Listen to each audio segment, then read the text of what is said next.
Hello, and welcome back to Dev Game Club, a weekly podcast in which two veteran game developers look at games from the past to discuss their relevance and impact today. I'm Brett Duville, and I'm joined as always by my co-host, a man who only wanted to live in peace in Santa Cabeza. Tim Longo. I know you didn't get there, but, Pachamama mean anything to you? Yeah, well, they mentioned that. I don't remember what it is exactly, or it's Mother Earth, I think, is Pachamama. Yeah, what the reference? Yeah, but he or Isabella, one of the two of them mentioned it. So yeah, the breadcrumb has been placed for me, but I didn't finish the story part. So yeah, Dead Rising. I mean, you've finished it in the past, which is yeah, but I don't remember. Yeah, the story, the details. Yeah, we'll get there. I mean, it's I basically barnstormed. I played a fair amount on Saturday, and then today, Tuesday, that we're recording, I had no other obligations, and I basically played, I don't know, from lunchtime on until recording time, so maybe 6 hours. Yeah, so I just got it in a big chunk and was able to power through and finish it off, and actually play maybe half an hour or an hour of the post-game story. The story continues, which I was surprised by, because I got my sort of final score, none of which I wrote down because I wasn't even thinking about it, and it was like, okay, well, now I guess I would try to improve. And it's like, oh, do you want to continue? I'm like, oh, okay, or I can continue. and I was surprised because it does take a turn, which we can talk about. So there were a number of things that happened in this section for me. I don't think you quite got to the additional enemies. You had the cultists, which I think you mentioned last time. Yeah, the cultists were a new introduction. Revealed, yeah. Mm-hmm. Yeah. One of the things I really liked about the way they mix up the enemies. So, of course, you have just zombies for a while, and then, of course, you've got the people you're trying to save. And those actually peter out after a while a little bit. Like, there's not tons of them. I got quite a number of them. I don't know how many. Some survivors-wise, you mean? Survivors, yeah. The people you're supposed to save. Those felt like there weren't as many. Although it felt like some were very situational, like they weren't called out by Otis. If you happen to go into Wonderland Plaza at a certain time of day, there were two people hanging off of one of those rabbit sculptures. Yeah, I saw them. I took pictures and then ran on. Oh, nice. Because I wasn't doing any survivors. Right, you're trying not to interfere. You're just a journalist. You're not here to help. I'm just a journalist. I don't want to. It's just like a nature journalist, right? It's like don't interact with the wildlife. And then I just ran away, and then I saw the notification later. Yeah, I don't think Otis called that one out to me. And then later, there was a woman. There's like that play pit kind of area, and there's like a big, I don't know, half soccer ball or something like that. It's supposed to be. And there was a woman on top of that, and they're totally surrounded by zombies that they couldn't climb up to get her, but she was crying out for help there. And I don't think that one was called out either. Maybe he would have. What if you find it first? Maybe he does. Yeah. So maybe there's a time when it starts, and I mean there was definitely a time when you've got the saviors going, the survivors rather going, that it can be very frustrating to get a call from Otis because you're like, I'm trying to get these people there. They are helpless without me. I can't answer the phone right now. So there's definitely some weird pressures that way.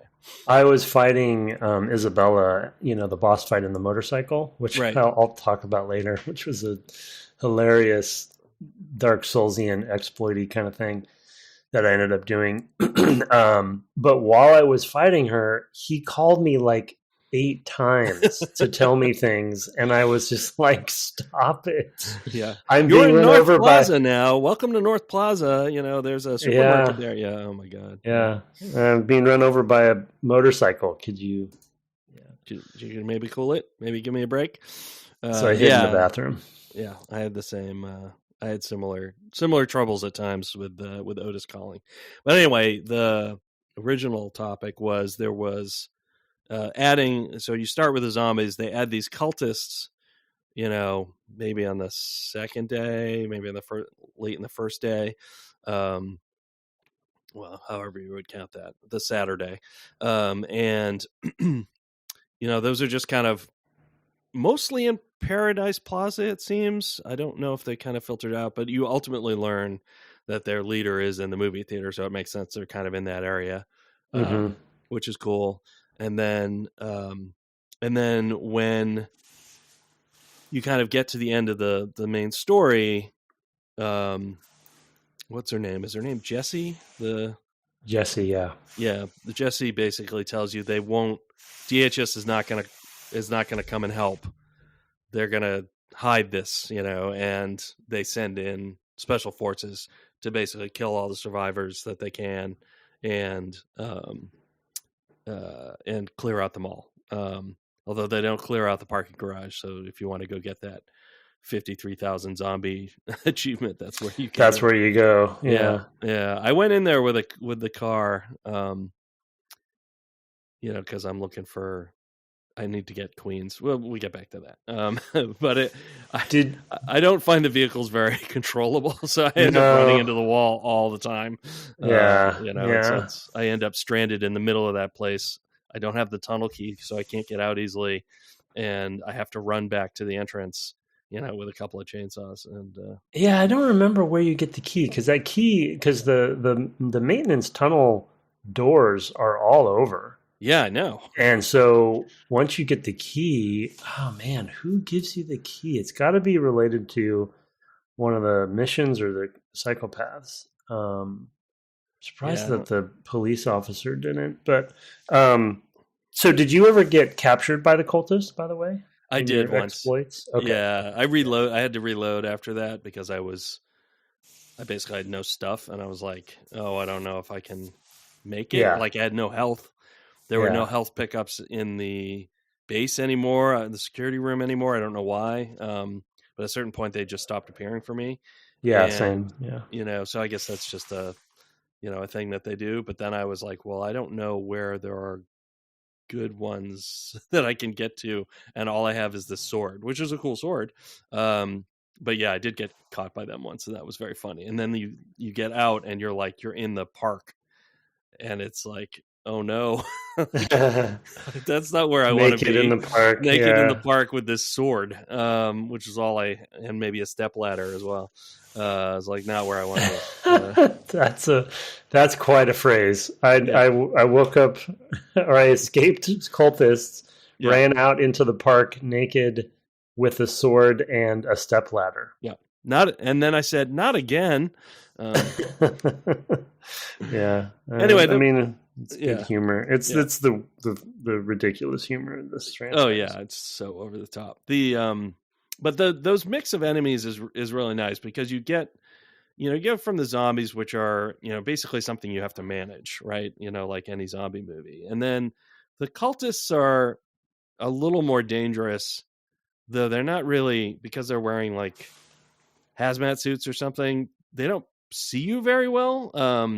So you can turn really slowly or something. They turn slowly, and they don't, But if a bunch of them do notice you, they've got basically firebomms or Molotovs or something that do a lot of damage and knock you down, and they can be dangerous if you don't have decent weapons. If you have the blue chainsaw, you're kind of good anytime in the game. So once you have that, you're kind of, as I think that thing's amazing, huh? Yeah, it's just the thing to use. I used it all the time. I was always like, there were times where I'd take the shortcut and go get one, so that I would add another to my inventory. I'd go back to the shortcut, go through it, and come back immediately and go get another one, just so I kind of build them up, or go back and forth to the food court to start building them up.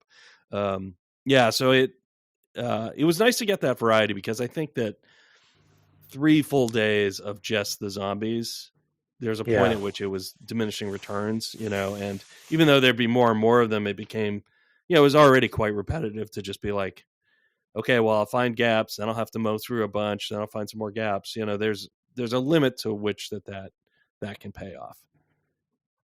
So adding new elements was really helpful, I thought. Yeah, it'll come.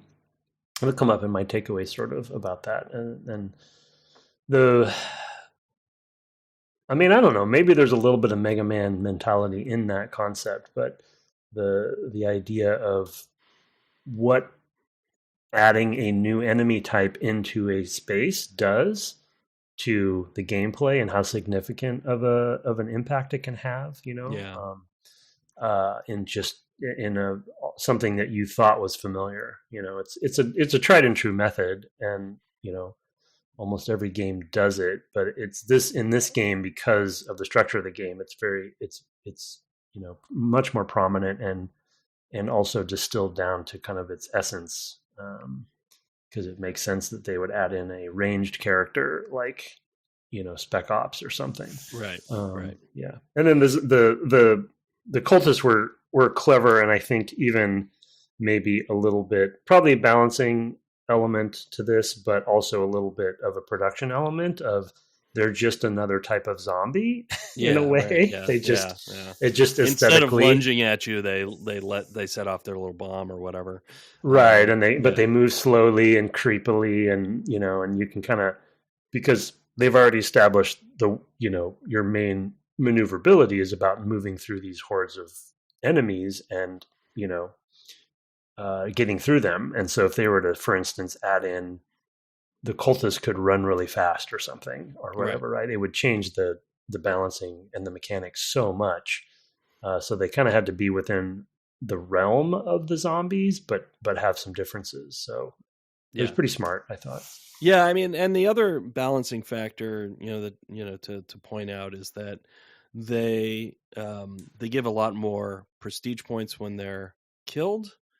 The zombies are nothing, but you get maybe 500 per cultist, which at the point that they're introduced is quite a lot, or might be quite a lot. It sort of depends. Like for me, I was already in the 20s level wise, so it's like, well, I'd have to kill a whole bunch of them for it to really make an impact. I'm way better off doing survivors, which give, on the order of 10 to 20,000 prestige points when you rescue them. So I was kind of like, well, there's not a huge benefit to me just grinding on these things, but I could imagine that if you get to that point where, because the higher the levels go, the more prestige points you need per level to level up in a sort of probably be a good thing for me to do where I am. You might want to at a certain point, because the game gets a lot more difficult. On the other hand, you're the butter knife guy, so well, yeah, and I'll get to my session and how I kind of recovered. But the other thing about the cultists, which I appreciated, I think I've actually put in my notes last time because I met them last time, but you're reminding me that when it comes to the psychopaths, the one thing I appreciate about them, and pre-show we were kind of looking at the full list to see how many you got. You got almost all of them. That the cult leader, well, the cultist introduction, which coincides with the cult leader introduction, who is one of the psychopaths, and then they are an enemy introduction, and then they kind of change at least the Paradise Pier, Plaza, whatever it is, Paradise Pier, Disneyland. So there's sort of like there's a state change for that section, but the cool thing about that is that the psychopath, I love his introduction. There's also a survivor that's introduced at the same time. Right. Yeah. And so it's like the full package of all of the sort of, systems there are introduced. And then it also changes the state of a section that you're familiar with. And then also you got to go into the movie theater to find him and kind of finish him off. And so, meaning not all the psychopaths are just, you find them in a store and it's like a boss arena. Right. Like we'll talk about them later, but the snipers are just out in the open. Yeah. And so I always appreciated that they didn't stick to one formula for the psychopaths, and the cultists are, and especially because you can get captured by them, and that's a whole other thing. So there's like more depth to, versus just like running into the, grocery store, killing the guy and then leaving, and it's like, you don't really get much more, but they really stretch the cult stuff out. And I think once you kill him, you get the sword, right? You get the sword. that's his drop, and then you can go pick that up as many times as you want. I found it. And then they disappear, which is even another element that, because I didn't do him this time, but that's like you can control the state change. Exactly. That's cool.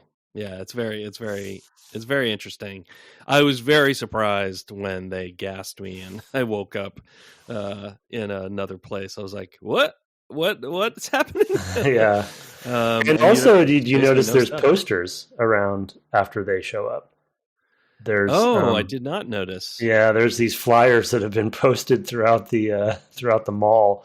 These hot pink flyers that are like something about the movie theater, but it's got their symbol on it, that eye kind of symbol. It's clearly like a cult propaganda poster, but it's like somebody made it at Kinko's. It's like it's silly. I took a picture of it, but you don't get any points for it. But would have been good. That's funny. Yeah, I did not notice that. That's amazing. So you get to control the state changes. And then again when the special forces arrive, those are 5,000 prestige points per. So it's a big, that's basically at the end of the game where it's like, well, if you want to level up all you want. At that point it's tens of thousands of prestige points to level up for each level. I don't know how much it is, but I feel like it probably gets up to like 1 million or so. So you're running around killing them by the dozens, just going back and forth between areas and having them respawn, which works well with the structure of the game. So it's a good way to add some variety and some ways to kind of balance the game in favor of, for those who like to see the numbers go up or to max out something, you have that opportunity. It also, because they're doing that, they're sort of hiding the fact that you're actually going to have an opportunity post-game to continue as much as you want. I mean, you could presumably start over, right? But you could actually just keep going with the same story after the so-called narrative ending of the game. There's actually more narrative, which sets up the rest of the series. So kind of cool structure there. There's a lot of stuff I did not expect to happen, that late in the game. But I will say at that point, it felt very undirected. Like it was literally just like, go run around, do whatever you want, and it doesn't even kind of say that. You just have the reminders that the helicopter's coming at a certain time, and it's kind of up to you to decide what you want to do. Like you could just go sit at the helipad, and just wait. And wait, yeah. You just put the controller down, go in the other room, and wait. Which I considered for a moment. I was like, I guess I could read while this plays out, but I did not. So, I mean, I think that speaks to the. Well, I mean, I think if we put it in its time a little bit, I think that we were still, not me per se, but the industry was still sort of toying with these open world games. What new game plus / post. I think we brought it up with Fallout 3, maybe, where the original version of Fallout 3 as shipped, when you finished the story, it ended. And then they patched in later with Brotherhood of Steel, I think, that you could continue beyond that. Yeah. Right. Yeah. Right. Well, because we probably talked about this, with Morrowind. Fans of Bethesda games don't expect the games to end. Yeah.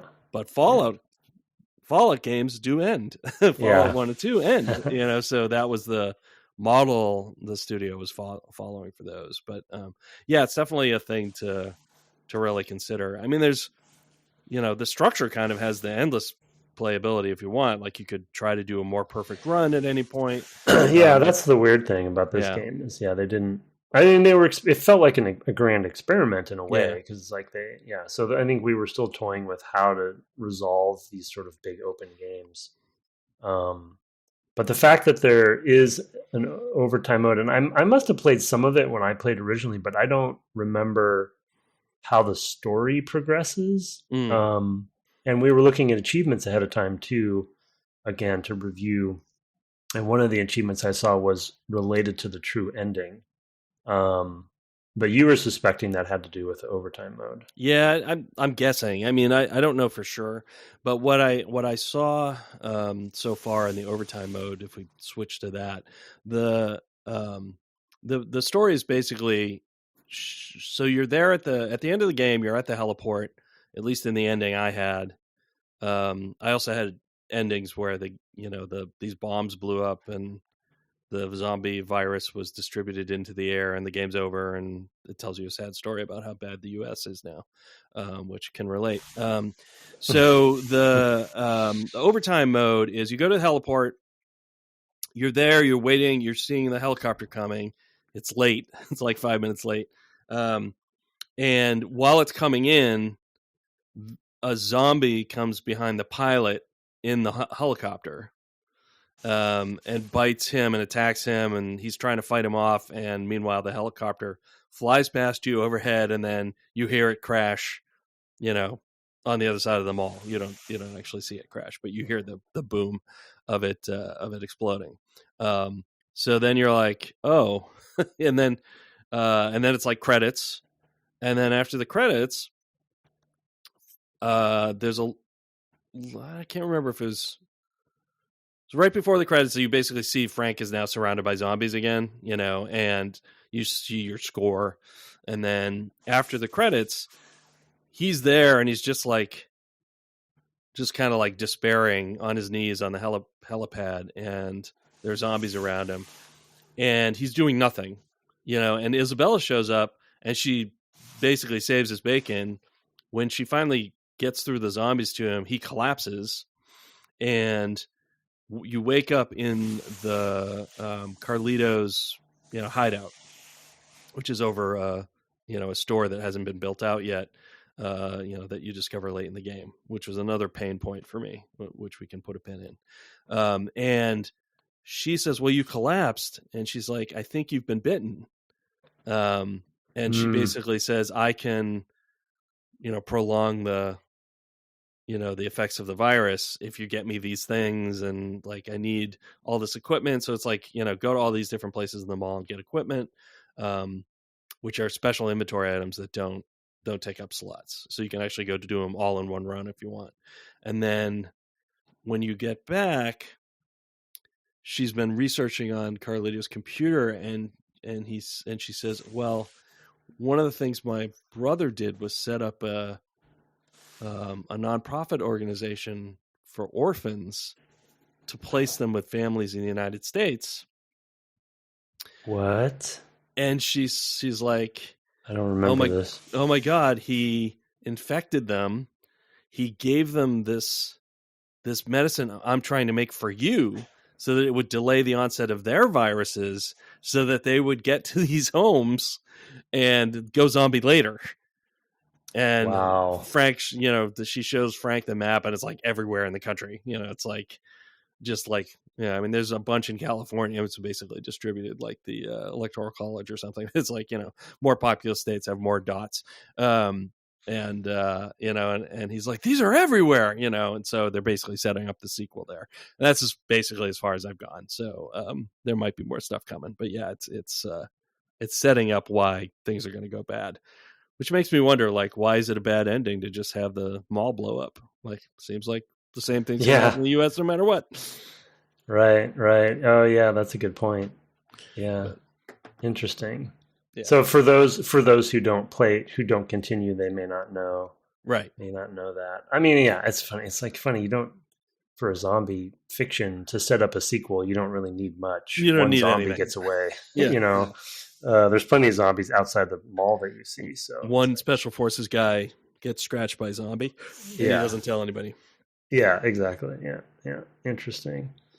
Yeah, it's fascinating because I mean, I feel like I guess going back to structure stuff a little bit, I just feel like these days when we would have, there's so many examples when you have an open world game that just the story part of it is in and of itself quite large.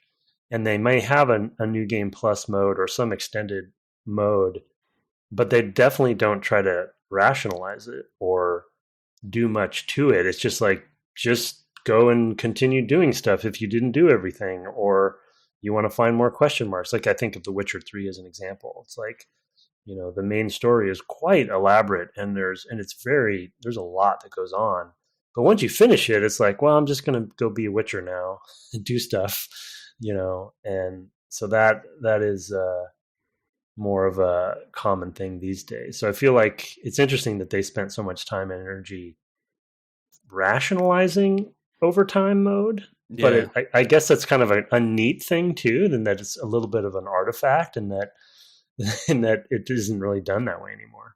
Yeah, I mean, it's more. There's a bunch of cutscenes. They're all in the one place, and they're pretty simple. I mean, they're just kind of standing there, looking at the computer. Or, she's got all the gear that he's found, and it's like, okay, well, I'm gonna need this. There's a point at which, like, she's like, well, I'm gonna need the power to be back. The power cuts out, and she's like, well, I'm gonna need power. You're gonna have to go find me a generator. I think my brother hid one in the clock tower, so you go find that. I mean, it's just like, lots of like little, let's keep using the space in different ways, fairly economically. It's like these cutscenes aren't complicated. Two characters mostly, not tons of cuts or anything like that. It's pretty straightforward. But the fact that they have that at all, it's yeah, just no. I mean, that they have an ending and then they have a true ending, and it's related to like this overtime mode. Yeah, it might be. I mean, it's possible that the true ending is like you save all the survivors. Like I don't actually know what the it doesn't say. Requires. Yeah, we'd have to look that up in more depth on an achievement guide or something. But yeah, it doesn't. But that was my suspicion, that maybe the overtime mode actually leads to the true ending to the story. Which would also make sense for why Frank isn't in the next couple. Because presumably he's been infected with this virus, and maybe the true ending to the story will kind of explain what happens to Frank in the meantime. So I'm looking it up. There's actually 7 endings. Okay. Probably a lot of them are just like you said, you fail at something. Right. But yeah, the true ending is completing overtime mode. Oh, it is. Okay. Whatever completing overtime mode is. So yeah, ending A, solve all cases, talk to Isabella at 10 a.m. in the helipad. Don't solve all the cases is B, solve all the cases, but don't talk to Isabella at 10 a.m. on the helipad.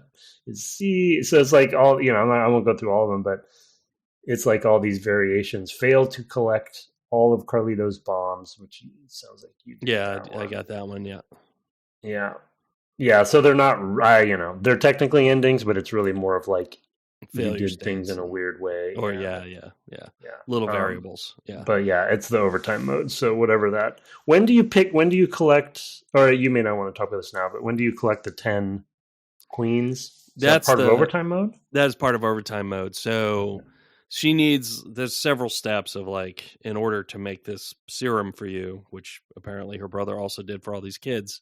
I need you to get me this stuff from the mall, which is basically her lab equipment. So it's like, I need a stove from the camping store. I need coffee filters to filter the titration I'm going to do. I need whatever. There's like a bunch of that stuff. I need a perfume bottle to put it in. So it's like 10 things. And then you come back, you get the powers out, you learn about the kids. And then she's like, well, I'm going to need 10 queens. And the annoying thing about that is like, she won't just take whatever queens you have and count them and hold on to them. They're in jars. I don't know why not. She wants you to bring you all 10 at once. So that's been that's a big ask. Well, that's also a progression check then, because you need 10 slots. I don't have 10 slots. Yeah. So you have to be at a certain level to even do that. That's correct. Yeah. I mean, I'm nearly done. I think I have 1 slot left to add, but I'm currently carrying 6 or 7 queens. I went down into the parking garage to get those. Yeah. So, but you can't really get them with the cars because you're moving too fast.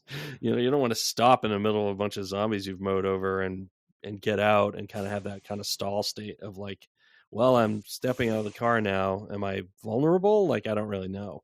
So it's the parking garage is kind of interesting, and where probably the most frustration for me has been that bomb section was. I remember being frustrated for some reason. Yeah, well, there's a couple things. One is, just getting to it is a little tricky because I never, like I said, I never found the maintenance key, and that would have been the easy way. Like, oh, okay, well, I get that key and I can get into the garage from anywhere, and then I can choose to move in the mall or the garage to get to the different spots where the bombs are. The order of the bombs that are revealed to you are weird. Like, they didn't feel like they were in kind of a natural line. It was more back and forth. So that was weird. The time for me, now this might be, the way I played. I just didn't have lots of time to do it. So that was the third thing. I failed several times just on time. In the middle of all of that, Carlito is coming after you with a sixth truck. And he's trying to run you down, and you have to fight him. And the collision on that vehicle is quite unfair. If you're anywhere near a tire, it spins you back out. And I was killing him with the chainsaw, so I had to get pretty close to cut into the driver's side of the vehicle. But it worked. I did it a few times, but I would take tons and tons of damage. So I basically had to build a run where I carried a bunch of wine bottles as well as several chainsaws and, to be able to get around in that space. Another frustration, this one was the most annoying for me when I discovered it, is that there was a car and a motorcycle in the space before you go into the parking garage. And so I'm like, cool, I'll get in this convertible.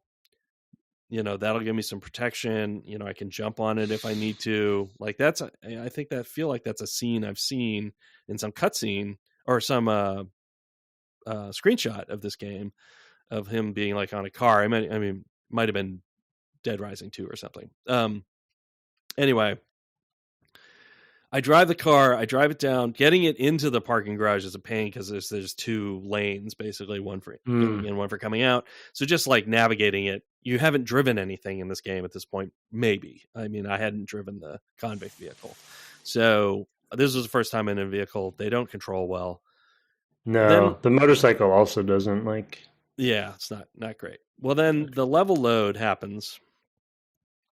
And when you get through the level load, at the bottom of the ramp, there's cement barriers and a narrow space that is just a little bit too narrow to actually get the car through, but it looks like you might be able to. So you spend a bunch of tries trying to wedge it into there, and then finally you're like, oh, that's not possible. And you're like, why did they put the car up there? This doesn't make any sense at all. So I was like, I'm already down there, and I was trying to do it. I failed again. So I'm like, okay, this time I'll do the motorcycle. And because I haven't driven the vehicles very much, around once and down into the parking garage with a car, now I'm on the motorcycle. Well, I'm not good at braking because I keep forgetting what the buttons are. And it's and you slammed into... I slammed into the wall, and the thing's basically made out of glass. So I got to one truck quickly. Actually, I got to two trucks quickly. I did manage to slow it down or something, and by dragging against the walls, I didn't destroy. But the next time I ran right into a wall, and okay, well now I've got 3 more trucks to get, and I'm gonna have to do it with these chainsaws, and I don't know. I did manage to do it though. So, but it was the 6th time trying to do this section. I kept seeing that end game screen, and it was I don't know if the payoff is there. There's all these zombies. I want to feel super powerful, but instead I feel incredibly overwhelmed and being introduced to a mechanic I haven't seen before. Which, I could have with the convict vehicle, but I hadn't. So, what's that phrase I always mess up that you always correct me on? They outreached their ambition, outreached their reach. exceeded their grasp. Okay, I messed it up for you that Yes, time. I was like, what is it? Yeah, their reach exceeded. I feel like that's this game, like to a T, because they are doing so many things, not only just differently for Capcom, differently for a zombie game, differently for a new platform for an industry that was trying to figure out open world games still. And to their credit, because it's such a systemic game, which will come up in my takeaways again, you can try to throw in a car, and try to make it work, but it's like they just didn't quite finish all of it, or finally polish and tune it. But it's very much, I know, unfortunately, Bethesda always gets the award for this, but it's like, some of Part's games can still survive, right? Because there's so many cool things that are kind of mashed together, that you forgive some of those details. Now the car, in this case, I agree, like even just introducing the parking garage late, is like this big concept where it's like full of zombies, and like, how do you deal with that? So they're trying to up the ante, of course, and I can understand the design goals for that. But it's just, I don't know. It's just so funny that, like, to your point, the first time, although I guess after you fight her on the motorcycle, you do get access to her motorcycle. Yeah. So you could have played there, but there's no reason to. You're just running over zombies, and it does control terribly if you hit. Yeah, and you're in the mall where it's pretty narrow. Yeah, exactly. So it's to your point, like they didn't do any training for you really of using it. It's not a game for vehicles. It's just not. No, the vehicles they're not good. And there's only a couple of them. It's also just weird. Like, I wanted, when I got to the trucks, I mean, they say this in the cutscene, and I didn't register because there's so much else going on. I was like, oh my God, I have no time to get there. I have to run there. I don't have a lot of time for detours. So, I was booking it there. Well, she tells you, like, he slashed the tires of these trucks he's placed down there. So it's like, why couldn't I get the truck and have a truck that I could then drive to the next truck? And then I could have the power fantasy. It was like, okay, I got to get to one of them. It's like, okay, that's the heart. Well. That's the challenge. And then get to the truck, and like, now I can mow down a bunch of zombies to get to the next truck, and just do that again and again and again. That's what I wanted at that point. I even went around to the door, and there's no interact. I was like, oh, right. And you can see, like, that the tire is flat. So it's like, okay, well, you justified the thing, but it's this is not the feeling I wanted to have at this point. Like, they want the time pressure, but my time pressure was really, really tight. So it was really, really, really, really. Yeah, it's very unforgiving. Yeah.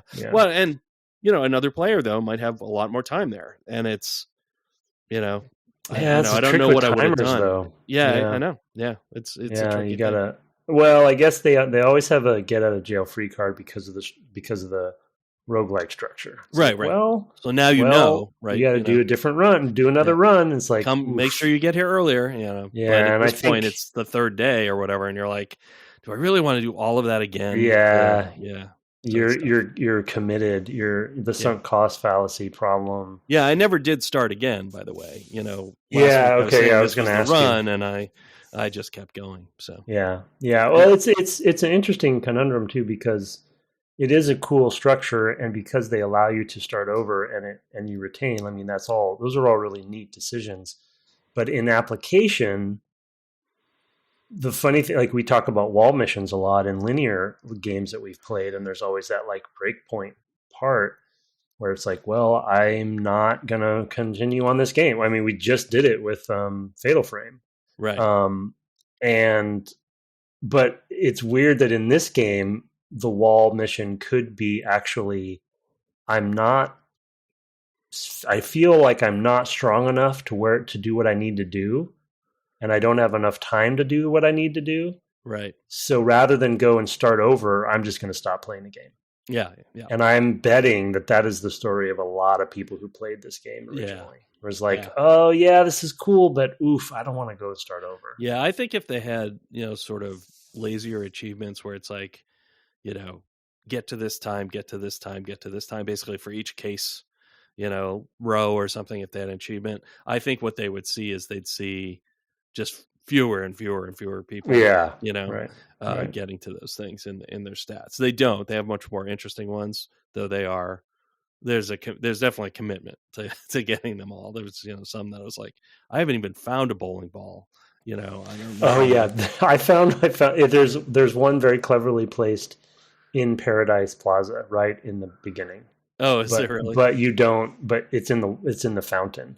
It's in the there's a water. That's hilarious. But I ran by it thousands of times, never saw it. So. Yeah, no, I haven't seen it. I've also run in those, thousands a million times. So that's hilarious.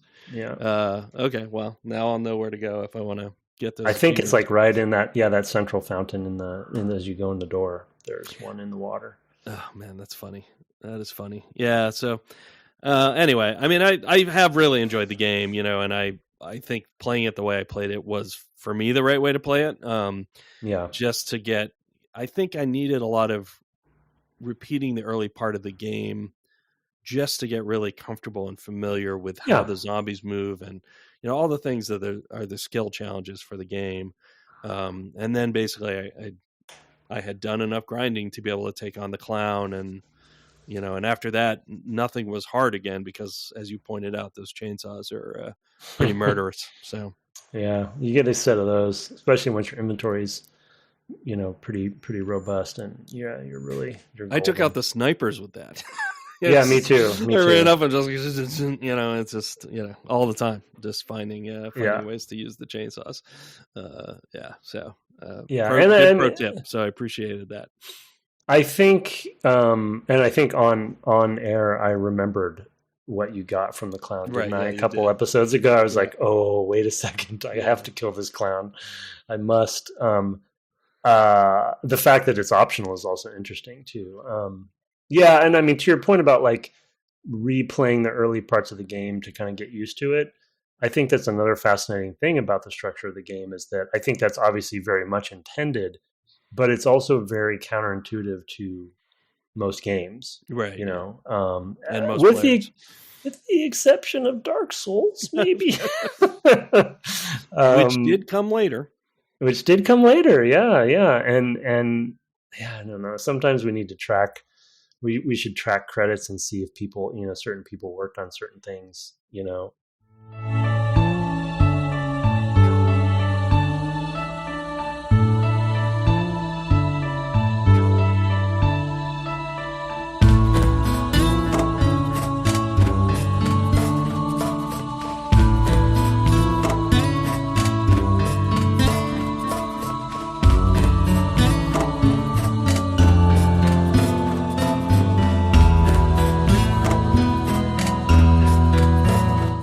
Well, welcome back from whatever that was. A little behind the scenes note here. Those on the Discord already know. So there's an early pitch for the Discord. Tim's power blinked out last night mid-conversation and because of a bomb cyclone in the Pacific, and took out the power in areas of Washington State. So we are picking up and just kind of letting whatever we were saying go and going straight to takeaways. So welcome back. Glad you have power again. Yeah. I think we fared pretty well.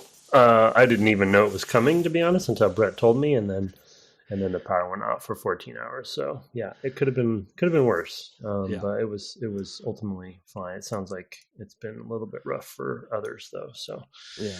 Or a lot rough. So yeah, back and then no idea what we were saying. Yeah, it's fine. We're kind of at the end where we were just going on about various odds and ends, and I have in the intervening hours have finished the true ending of the game. I don't want to discuss that any further. I already did it behind the scenes with Tim, and I am now trying to get all 53,000 whatever kills so I can get the Mega Man gun, which is I've actually noticed more Mega Man stuff. There's a sign which is like Beware Falls or something that has the Mega Man silhouette on it as well when he the way he sort of like one leg bent, one leg out to the side falls. Oh yeah. Nice. With an arm out to the side. Yeah, so I guess that's kind of the cover image. I noticed that while I was driving around, killing lots and lots of zombies at one point. But anyway, let us go then, as we do at the end of a series, to our takeaways. And of course, as always, I give it to you, sir. Yeah, I mean, there are no surprises this one. I just called it switching up structure. We talked ad nauseum about structure for this game, so I don't know how much more there is to say, but I think that looking back now, people, or if someone, say, for instance, is playing the deluxe remaster, it may not be that surprising to you. It's like, oh yeah, I get it. But I still feel that at the time it was people were very divided about it. And it was fairly different, even with the GTAs of the world out there. Not to say that this is true open world, but, they were trying to, I think Capcom was trying to dabble with that concept. Ironically, I'm trying to think, Lost Planet was kind of open world, I believe, but not really. No, it was actually level based. So, I mean, is Capcom, I guess, Monster Hunter? But even that is only the most recent one. So they're not really, or is Dragon's Dogma Capcom? Or is that? I don't recall, honestly. I'll quickly look while you. Just so it just was the impact that fooling with the structure had on this game, especially from the company that has made, Resident Evil. Yeah. Okay. So, but even Dragon's Dogma 1 isn't that long ago. So, yeah. As far as like being an open world company, they're not really known for it, or just changing. It would have been the same era though, because it was a PS3 game. That's how I played Dragon's Dogma. It was re-released. It was PS3. Okay, so that goes pretty far back. But yeah, it goes pretty a ways back. But anyway, I just like the impact that thinking outside the box on the structure, had on the game, and I think maybe you could kind of say because of Mega Man structure, there's definitely some player choice driven. What boss do you want to do in what order? What are you going to get from that boss? These bosses drop things or give you things as well, pretty much every time, to varying degrees of usefulness. But there's some of that DNA is in there. So I just think the structure stands out for this game. And I think it's, playing it again, it reminds me that was probably the biggest thing for me of why it stuck with me all these years. Yeah. I mean, I definitely, that was on my bingo card as well. So I won't go any further with it. I do think that they picked the right inspiration in Dawn of the Dead to totally to make that a reality. And then once you've made that decision, I think both technical constraints, we wouldn't be able to load the whole mall, things like, so I think things happen to make it work that way, as well as like, since you have some areas that are open, comparatively lower, fidelity or detail, I should say, in leisure park or whatever, that they can then spend more on the zombies. There's also some technical constraints in how they spawn the zombies. Like they're not keeping track of, you can kill 53,000 zombies in this game, but you could also kill 53 million. It's not like there's right. exactly tracked number of zombies. It's just sort of clumped spawning. You can actually see it on the version I'm playing, that the draw distance is such that like they'll render in as clumps, not one at a time, which is so you can see like, what they're doing is they're simulating the sort of little clumps. It's really interesting when you've played this many hours of it, you start to pick up like, I see what's here and what you're seeing, what they're doing there. Anyway, so my first one then will be the weapon variety, which was way more than I sort of remembered because I hadn't played that much. They have sort of these classes of weapons, but every weapon kind of is different, has its own animation, as we've talked about. has their own, in some cases, their own achievements. I did find a bowling ball finally and was playing around with that. And I was like, okay, that's pretty good fun. It's very amusing, and yeah, everything just feels different. And, it's playing with all the variables that you have is like, well, how much time does it do? How much damage does it take rather? How much damage does it do? Is there a wind up? Et cetera, kind of like reach, and or whether it's kind of straight on, there's just a lot of variables that they play with, and they just kind of go all directions with that stuff, and they make a system that can handle all of that. And it really, really pays off. I mean, it was so fun to find new things late in the game and be like, oh, wow, I haven't seen this before, and or even just an early thing of finding those battle axes. Once I already had the blade, I was like, oh man, this is so cool. And they had a, kind of a big lead up, but they had a huge radius, and, so it was like, wow, this might, you keep finding things where you're like, oh, this is my new favorite way to play as you go. And, like you had said, we had said many times, is like you're kind of building up your run. And for me, it always involved a trip to the, the knick-knack store or whatever it was called that had the battle axes in it. Yeah, there was an antique. Yeah, I think it was an antique store. Yeah, I eventually found it. Yeah, and there's katanas in there too. Yeah, super cool. I never used a katana because I have a battle axe. But anyway, I think they really, leaned into like, well, what does a mall give you? It's like, well, everything. An American mall has everything. Anything you want to buy is there, and they really paid off on that.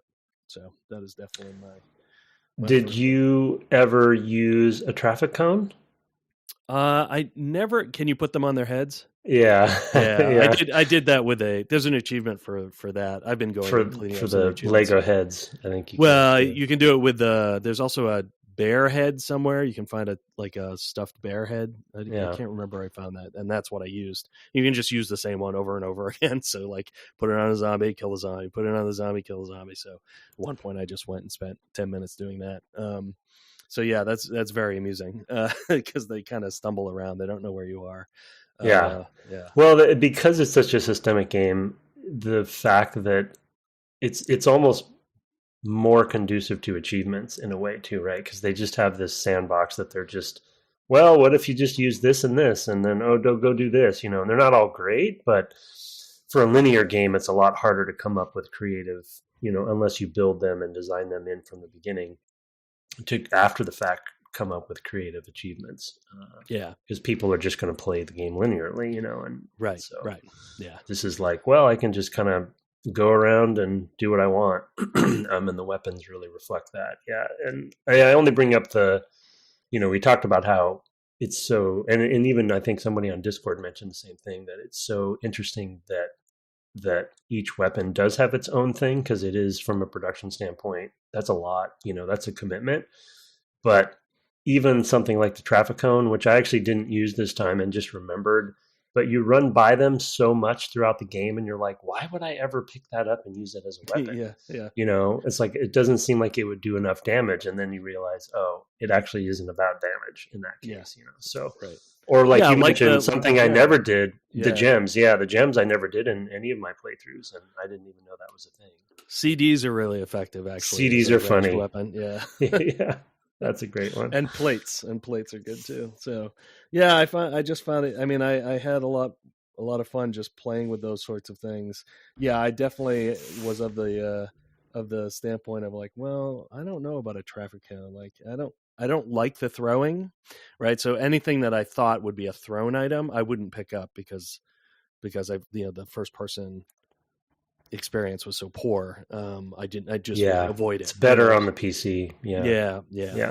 So anything I thought might be a thrown item, I tended not to pick up. So so that's why I missed the traffic cones. But when you said it, I was like, oh, of course, that's another thing you can put on their heads. So yeah, I mean, there's nothing like throwing a bunch of cash registers at a clown. Yeah, that's very true. Killing clown with cash registers. Words to live by. Yep. Never underestimate a cash register. All right. Number 2 for you, sir. It actually goes well with that one. It's more broad though. I just basically systems over mechanics. I mean, it's definitely a mechanical game, and there are a lot of little things that they've done to put in, but I don't actually think it's a great game mechanically in many ways. And as I've said many times on the podcast over the years, I very much appreciate a good balance of all of them. You know, systems, mechanics, and aesthetics, MDA, whatever you want to say. Um, but so I think this one leans heavier into the systems, and your weapons takeaway is a good example of that. But I just think that the zombies themselves, which will be a segue to my last one, the way that things spawn, the way that you can farm stuff, the runs, the fact that there's a lot of, I don't know if it's physics is the right way to put it, but the way that the player character interacts with zombies, there's just a lot of it's a very systems heavy game, and because it's run based as well, there's things that you're going to kind of like, as you level up in any good systems game that has progression, your level of influence on the game systems is going to expand over time as well. And so you feel like you're becoming more of a master, but it's through your own agency rather than I'm beating a harder linear level, and then I get to the hardest linear level at the end where there's a boss, like in a Resident Evil game. So you have a different kind of mastery when it's a systems heavy game. So it just, a pretty obvious one, but I think your weapons example is a great one of like, well, I can do a lot of different, each weapon has its attack, but if I, chain that together, or I do that in certain ways, or I do try to use some of the other mechanics with the weapons, it gives you a lot of variety. So just a reinforcement of something that I am a big fan of.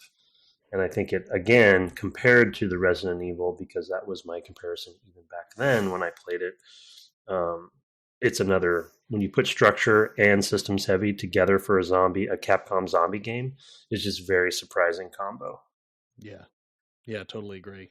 I actually want to do a negative one, not because I think there's a lot I would negatively take away from this, but I do think that there was a lot of energy spent on things I would have spent other places, and that's primarily in the move system, and in first person. I would have just kept everything third person, and just let the player kind of target more widely, or auto target broadly with the third person guns or something, because neither of those worked for me very well. I mean, I understand needing to have an unarmed attack, and if they wanted to sort of like power that up in some way where it just did cooler and cooler attacks the higher level you got, that would make more sense to me. But I do think that that's a whole deep system that felt like a complete waste of time, and also detracted from movement for me a lot, because the controller could be very, fiddly with it. I have a tendency to kind of like be, moving my thumbs a little bit kind of all the time while they're on the sticks, and I would get a lot of false movement mechanics. There's like a jump roll, dive roll that happens if you move the stick twice in a direction, and between that and just not being interested in any of the moves, after the first few felt very kind of useless. Like there was a jump kick, and maybe the dive roll was an early one as well. I was kind of like, well, these are not things I would do. I want to use the weapons. Every time I would get a new skill, it was both a letdown on the level up and because I was like, oh, I didn't get something I care about. And it was another thing that I would have to go and read and figure out how to do. And it just wasn't presented to me in such a way that they were easy to use either. So I would have just gone with like a one button, like the square button's the thing. So just hit the square button a bunch, to do cooler things would have been fine. But what it had, I felt, no real benefit to. And, and then the first person thing, we talked a little bit about it. Works very well, I'm sure, on PC, but on the console, it's just really not tuned well, and it makes it extremely frustrating to use the guns for that. You can use them unarmed. I mean, not in first person, but it doesn't feel great either. So, well, I think, I think that this definitely is in the space of that era where you having a game do combinations of third and first, or throwing and melee, or whatever you might, there's variations on that. Um, we were still, I think a lot of people were trying to still figure out how to combine those things into one game. And in an era with RE4 and Gears of War existing, especially as Gears of War being another first party game for the Xbox at this era, there were answers out there. And even though it's easier on the PC, mainly because of the mouse, it is still, I actually tried to fool around with the key mappings to see if I could simulate left trigger, right trigger, or, right mouse button for aiming more easily, but it kind of messes up all the other controls. So I never really found a good key mapping that would work. And so as it is now, you have to hold Q down, you stand in place, as you would on the controller as well. And yes, I can use my mouse, but it's still janky, so it's better, but it's not like it's like a first person shooter, Yeah. It's just, one of the things we said on, Republic Commando, I remember it was like the lead up to E3. It was like, there's a lot of things a first person shooter really has to do well. The guns have to be kind of amazing. That was a big focus for us at that point, but also just all of the little subtle things. And it's like, when it's just a little part of your game, you're never gonna deliver. Yeah. It's might as well not do it. Might as well. You're better off not doing it, because you will. It's one of those things that I think reviewers and whatever will look and like they'll be the Russian judges and dock you a point for it. And so I guess I'm the Russian judge this time around. Sorry. Niet to first person. So my last one is also not a surprise, because I've talked about it multiple times, and I just put it down as enemies as the levels. And I mean, as far as level design, as people know, being a X-level designer myself, but still a level designer in my heart, those are things I care a lot about and think a lot about, and and dissect a lot, especially for the podcast. And there's world design here, I'd call it, but level design wise, very, very little. It's basically they simulated a mall. It's like there's no the flow of it and such, and the route, the each sort of section, if you take it as a little mini level of the mall, is very basic. But the focus is really about how you interact with the zombies and how they tune and balance the zombies.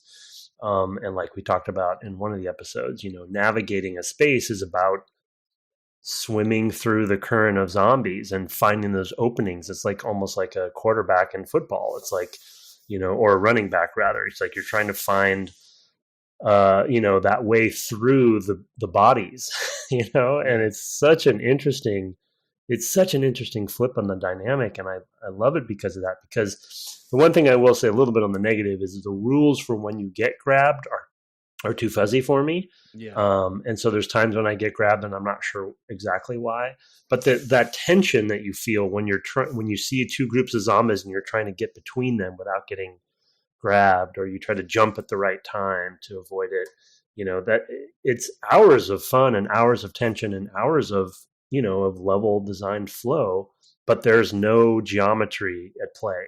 It's just the AI. And it makes me think, I was trying to think of a modern example. It's not exactly the same, but Vampire Survivor is such a big hit and kind of a genre creator where, there is no level design almost at all, right? It's really just Robotron, Tim. It is. That's true. But even Robotron, my memory is there were like walls and stuff, right? So you still could use... It was obstacles. Extremely simple. Very simple, yeah.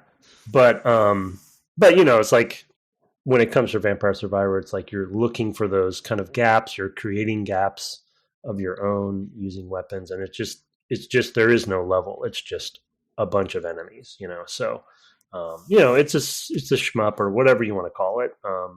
But still, it's such an interesting thing that once you set it in a mall, and once you realize what the kind of confines of the game, confines are, you don't really think about it it's like, okay, I'm in a mall and it's full of zombies. And of course I have to navigate them. But from a design perspective, there's a lot of tuning and balancing and kind of questions that come up with that, maybe once they had their systems in place, it kind of wrote itself. But the player's not going to think a lot about it because it just kind of makes sense, but as far as like really, other than maybe the North Plaza where they had a lot of like scaffolding and stuff, right, different that paths, and that has some what I would call traditional level design, but otherwise, no, that's a good one. By the way, do you know why you tend to keep being a level designer at heart? No, why? It has 4 chambers, so it's kind of the most complex number of rooms in the game. Okay, wow, that's a stretch. You got I'll give you that one though. Right, for me, I mean, I think that akin to the zombie conversation, and one of the things I'll point out about the level design aspect is that it kind of left them at that point to decide like weapon progression, like weapon and item progressions, that's what the mall really becomes, is your sort of placement of the things that you're going to use. So it's kind of cool that way. My final point was, of course, that any good zombie, anything, has to keep in mind that humans are the real enemies. And, I think the psychopaths, while many are quite problematic and we probably wouldn't do them this way, they are very heightened and melodramatic and, just like taking satire on commentary on America, satirical on America, but also, sometimes pure parody of like, what you might see in a horror movie as well. I mean, they're definitely going for laughs. So whether it's satire or parody, and then of course, like the progression, like we talked about with the cults, and the cultists, and then ultimately the special forces. You're never. If you're getting to that point, the zombies aren't the real problem anymore. They are, right. It's the people. And, it happens a little bit with your, the survivors you bring back. There are survivors. There's a survivor who's like, Otis calls you at one point and is like, one of the survivors is, talking about trying to leave. And you're like, why would you do that? We have a helicopter coming. He's like, well, you better come talk him down. So you got to go back. And there are a lot of good little stories with the survivors like that were surprising. There was one where there was a couple, and you go and like she's like, I'm not going to leave him, but he's badly injured, and he's like, you know what, just give me a gun and I'll defend myself, but you can take her to safety. Then you give him a gun and he shoots himself. And you're like, oh my God, like I wasn't expecting that. And then she won't leave either because now she's so upset and everything, and so you failed that one. Right. So that was like a thing that happened on a run. There's another person who's been bit, and she's not feeling bad at the moment, and she's been given some medicine or something, but she's like, I would also like to have a handgun. She doesn't do anything quite that dramatic, but so there's a lot of wrinkles just from the people, in addition to the, all the, the people who are taking, the opportunists, I guess, or what I'm looking for, to do some crazy stuff. It's makes it interesting, of course, and then they're a pain in the butt to get back. A lot of them. So that's their key part. And the way I played this time was definitely a whole chunk, not really of the game that is intended to be important. I skipped. So yeah, for sure. Yeah, and I enjoyed doing that. I loved the little stories. I loved trying to, capture the important moments and with the camera and all of that. It's funny that we haven't talked much about the photojournalism of it all. Because one of the connections we had to Fatal Frame doing this next was that this is also ostensibly a camera game, which is another place where it's first person. So I get, maybe that was their way into that, but yeah, anyway, something to think about. That was actually much better on the PC, I would say, that because that's a good point. I don't know how we missed that because it's not only that, but it's a big part of the progression because you get a lot of PP for it. But that was on the right trigger, so it was very easy and accessible to take a photo quickly anytime I wanted to. Oh, that's cool. Every psychopath has a special moment that you're supposed to take almost every key thing has a high XP photograph moment that you can try to take. Right. Each boss battle, etc., has a moment that you want to try to capture. So, a pose or something they do. Yeah. So yeah, that's a good point. And then even just photographing, like if you are a photojournalist, photographing, like you said, the poignant moments with the survivors is very, I don't know, like wartime photographer, kind of feel of like the human element, even though this game isn't a serious game. No. So, but it does balance that out. It does balance out the silliness to have these little stories of these survivors, or even the psychopaths have these moments of, poignancy of some kind, even if they're not, in some cases a little hard to justify. But yeah, in general, I thought that worked really well. So yeah, the Vietnam vet talks about how his son was killed by zombies, and does he? As he's dying, he kind of has a short monologue about it. Yeah, and what you get from him is a picture of his family and a key, that from his wallet. Yeah, so they're trying to add in some of that, I guess. Cool. Yeah, that's one I didn't get to, but I've continued to play post sort of 3-day story, and done some other stuff. So I may get back and see some of that stuff, because I was, I might try to do all the achievements for this one. I've been having a lot of fun with it. You can do it. I probably can, It depends when I've got work again. So my drawing class ended, so it freed up some time, but it's that time is maybe drawing to a close. Oh, the Thanksgiving's next week. So yeah, anyway. Let's then, if we're wrapped up on our takeaways, let's turn to email. We just have the one email this week. If you want to go ahead and take that, sir. Yeah, someone named Edip. Okay, so subject deja vu from Mr. Edip. Edip? Edip, yeah, sure. Mr. Edip. Hey, Brett and Tim. As I said on the Discord, we have a Discord. Check it out. He says in parentheses.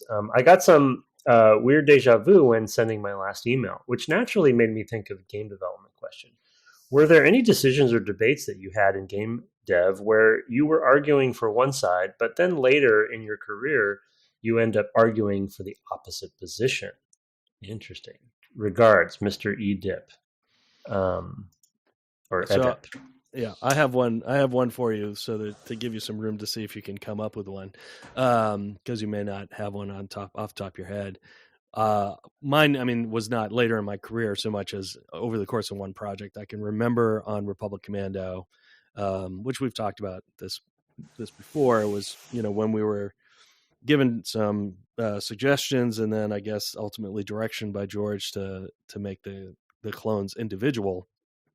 I was very opposed for production reasons, and because it would blow our schedule, right? That, we were supposed to finish in whatever, September or something like that, to make the Christmas window.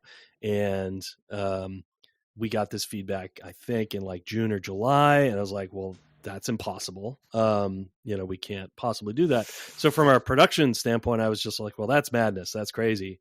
And then I played through the end of the game, which I don't think I really had done that much to that point. And I remember after doing that, and having been like vehemently opposed, even though we were going to do it anyway, I kind of came around to you and said, okay, I got through the end of the game and I don't know which of the clones we left behind. So that's kind of a problem. And it was because they all sounded alike. Right. And, it was a much better and more poignant ending to actually know which clone was which, because, Sev is a real favorite in the fan community for the game. And I think they all have their, everybody likes someone except maybe Fixer. Nobody likes that guy. And to get to the end and be like, and one of the clones are left behind. Yeah. Which one? Who cares? They're clones. Was not kind of the emotional impact we wanted. So I did a complete 180, over the course of, a week or whatever between the feedback and, having the meetings in kind of our directors group or whatever we called that group at the time, project leadership. And then actually playing through that part of the game and being like, oh, the story doesn't land because you can't tell them apart. So that's a case where I've done a 180. Oh, I have another one, but we'll come back to me. Yeah, I guess I'm racking my brain. I know I have them for sure because I definitely am wrong often, and then realize the opposite is the better way to go. But I just can't think of a specific. I mean, going back to Republic Commando because of your story did remind me that very closely coupled to that topic of individuality, which also, by the way, ended up being a really of the Clone Wars show and Bad Batch more recently. It's like the individuality of the clones actually is key to the whole concept.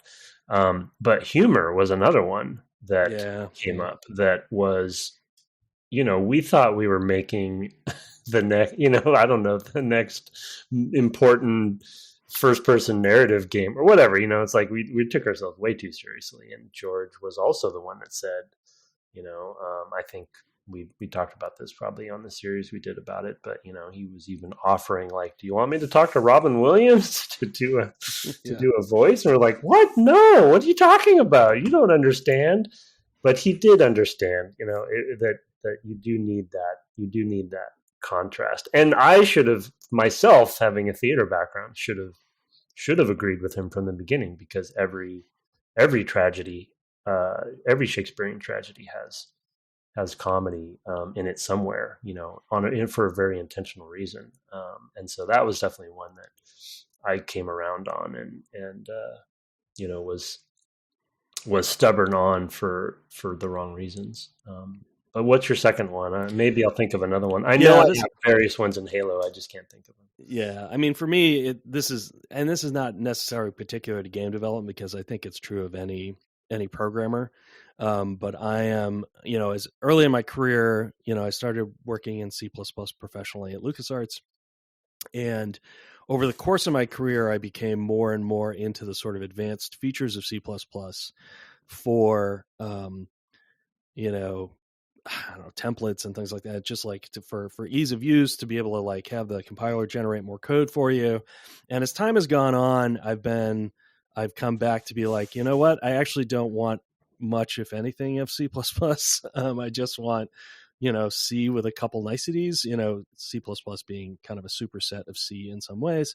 So there's like this thing where you kind of like you achieve mastery. It's like, I don't know if you've ever seen online or something like that, where somebody will show like, here's a beginner artist, here's a advanced artist, and here's like a wise artist. And you go from this like simple smiley face to like this totally beautifully rendered, highly complex and crazy shading, face that's smiling. And then for the wise artist, it's back to the simple smiley face again, right? Yeah. And I've kind of had that arc in my career as well, whereas early on I didn't understand a lot of language, so there wasn't, it's important to go through the step of going and learning all that stuff and applying it, but what ends up happening is like you get a new hammer and now everything looks like a nail. So you learn a new technique in a language and it's like, oh, I'm going to use this a bunch. And then over time you start to let go of those and not trying to use them so much and get to something simpler. So that's a thing that's changed for me as a professional programmer over time. Now I'm like, give me the simplest tool for the job, and I'm perfectly happy, working in script or blueprint or whatever, because I'm just as effective, if not more effective, in some of those simpler, because it's a set of skills and a way of thinking, not the specific language that's important. Like I don't have to be the world's best C++ programmer, nor do I want to be. That time is probably past. I don't think I could catch up. And I did think of a broad one. Well, two broad ones, and one I'll just quickly say, but it's kind of similar to what you're saying as far as like how you've evolved as a programmer. But systems over mechanics, which kind of ends up hitting one of the takeaways for this game we just finished. that was a progression for me over my career as well, where I think early on I was much more, not necessarily for good reasons, but maybe more for naive reasons, very focused on mechanics being the end all be all most important thing. And over time, they still are important. And like I said, I like a good balance of both as a player.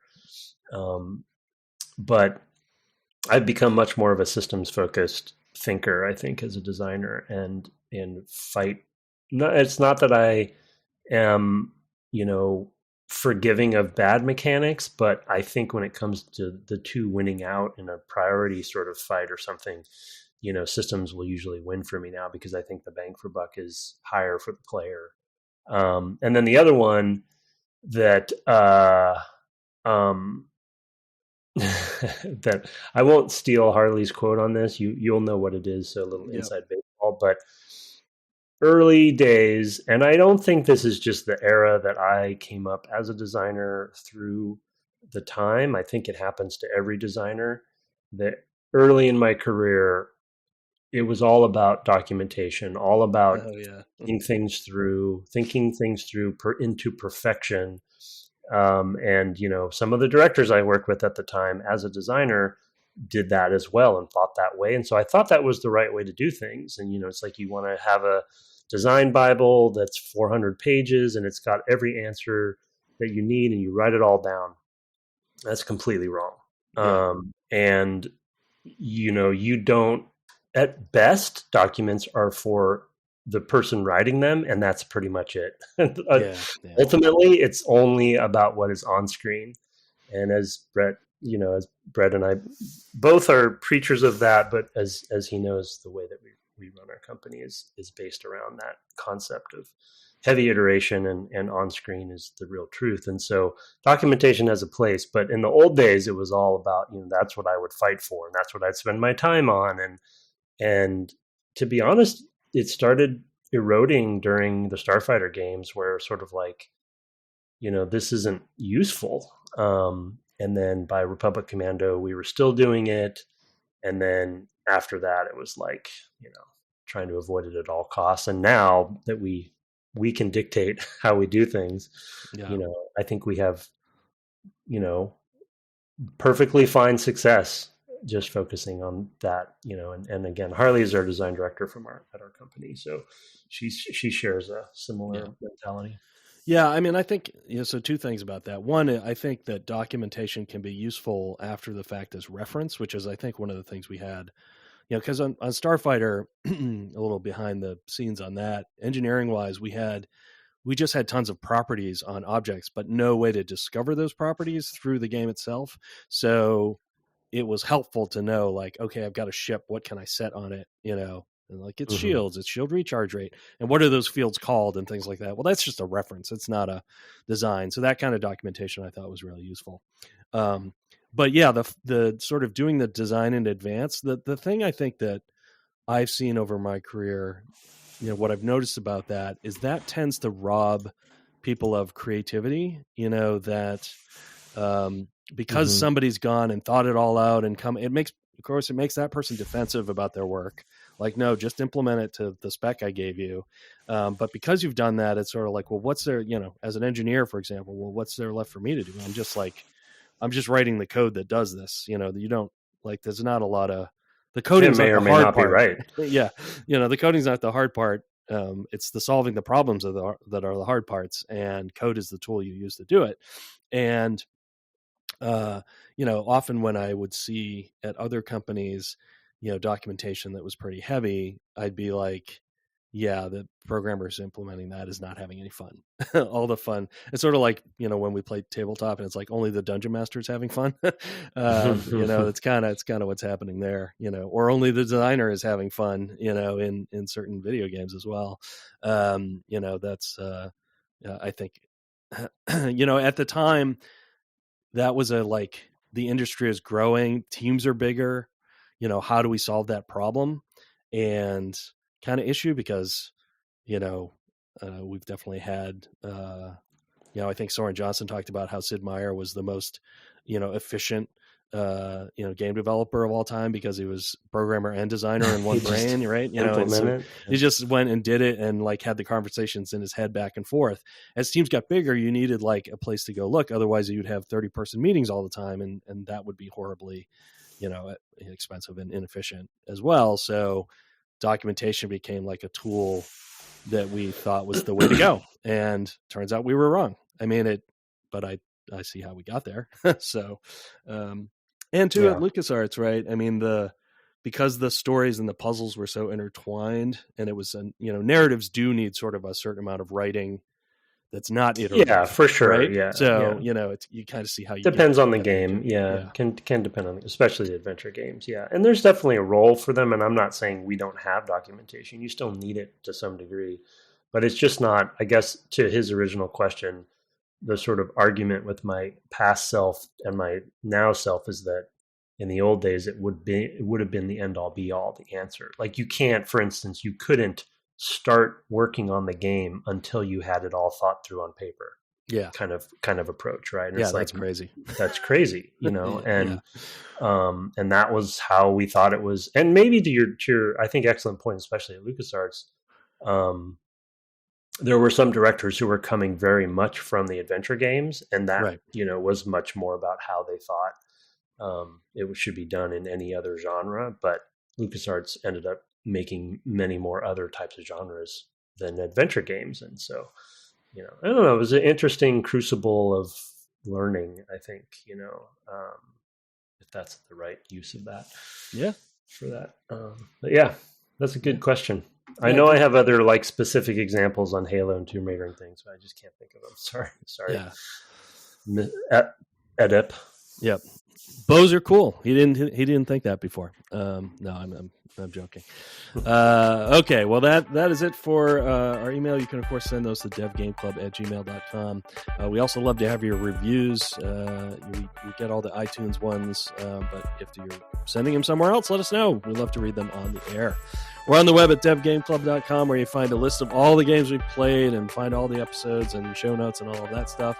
And my co-host here is twitching at twitch.tv/ Tim Longo Jr. with the JR at the end. Where are we now in our quest to do something in the world of Ruin? I might be on the last session, and we were joking about it in the last week that I started streaming this because of the charity event last year, and we're almost up to the charity event this coming one.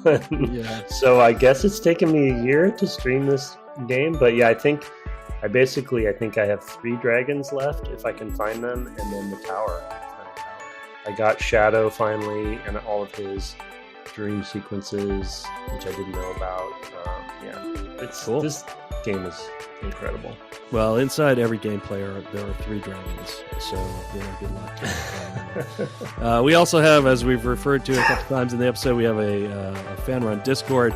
You can find a link to that in the show notes. Our intro and outro music were written and performed by Kirk Hamilton, commissioned by friend of the cast Aaron Evers, and our logo, the Discord, a merch store you can find a link to on there, are all by Mark Garcia. Have fun exercising your God-given rights as Americans this week, and good night. Good night.